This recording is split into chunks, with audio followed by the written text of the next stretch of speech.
એક દિવસમાં કેટલી ખજૂર ખાવી જોઈએ?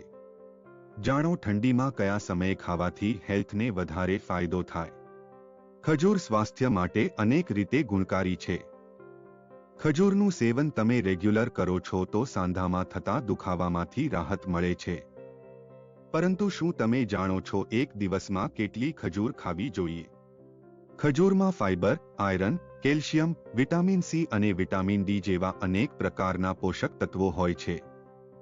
ખજૂરમાં એન્ટીઓક્સિડન્ટ્સ ગુણ હોય છે જે ઓવરઓલ હેલ્થને ફાયદો પહોંચાડે છે. આ કારણે હેલ્થ એક્સપર્ટ પણ ખજૂર ખાવાની સલાહ આપતા હોય છે. પરંતુ શું તમે જાણો છો ખજૂર કયા સમયે ખાવાથી હેલ્થને અઢળક ફાયદો થાય છે? તો જાણો આ વિશે વધુમાં.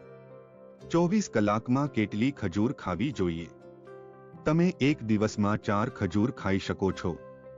જરૂરિયાત કરતાં વધારે ખજૂર ખાઓ છો તો હેલ્થ પર પોઝિટિવની જગ્યાએ નેગેટિવ અસર પડે છે. આમ તમે 24 કલાકમાં 4 થી 5 કરતાં વધારે ખજૂર ખાઓ છો તો હેલ્થને નુકસાન થઈ શકે છે. ખજૂર ખાવાનો સાચો સમય કયો છે? આયુર્વેદ અનુસાર ખજૂર ખાવાનો સૌથી સારો સમય સવારનો છે. સવારના સમયે તમે ખજૂર ખાઓ છો તો હેલ્થને જોરદાર ફાયદો થાય છે. તમારી જાણકારી માટે જણાવી દઈએ કે ફાઇબરથી ભરપૂર ખજૂર ખાઓ છો તો વજન પણ કંટ્રોલમાં થાય છે. સ્વાસ્થ્ય માટે વરદાન. ખજૂર અનેક ગુણોથી ભરપૂર હોય છે. તમે રૂટીન લાઈફમાં ખજૂરને ડાયટમાં એડ કરો છો તો સાંધાના દુખાવામાંથી રાહત મળે છે. ખજૂર ખાવાથી હાડકાં મજબૂત થાય છે.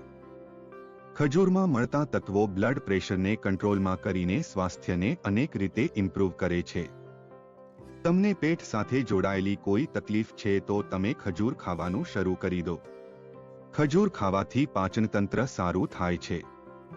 આ માટે જે લોકોને કબજિયાતની તકલીફ છે એમને ખજૂરને ડેઇલી ડાયટમાં એડ કરવી જોઈએ. ખજૂર ખાવાથી કબજિયાતની તકલીફ દૂર થઈ જાય છે. તમારા બાળકના હાડકાં નબળા છે તો તમે દરરોજ ખજૂરનું દૂધ આપો. ખજૂરનું દૂધ તમે બાળકને પીવડાવો છો તો હાડકાં મજબૂત થાય છે. ખજૂર અને ઘીનું સેવન પણ તમે કરી શકો છો. આ બંને ઓવરઓલ હેલ્થને ફાયદો પહોંચાડે છે.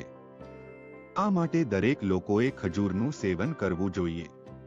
પરંતુ શરીરમાં કોઈ તકલીફ છે તો તમે ડોક્ટરને પૂછીને ખજૂરનું સેવન કરો. તો મિત્રો, તમને આ વિડિયો કેવો લાગ્યો જરૂરથી કમેન્ટ કરજો. જો સારો લાગ્યો હોય તો વિડિયોને લાઇક અને શેર કરજો અને અમારી ચેનલને સબસ્ક્રાઇબ કરજો. વિડિયો અંત સુધી જોવા બદલ ખૂબ ખૂબ આભાર. જય શ્રી કૃષ્ણ. રાધે રાધે.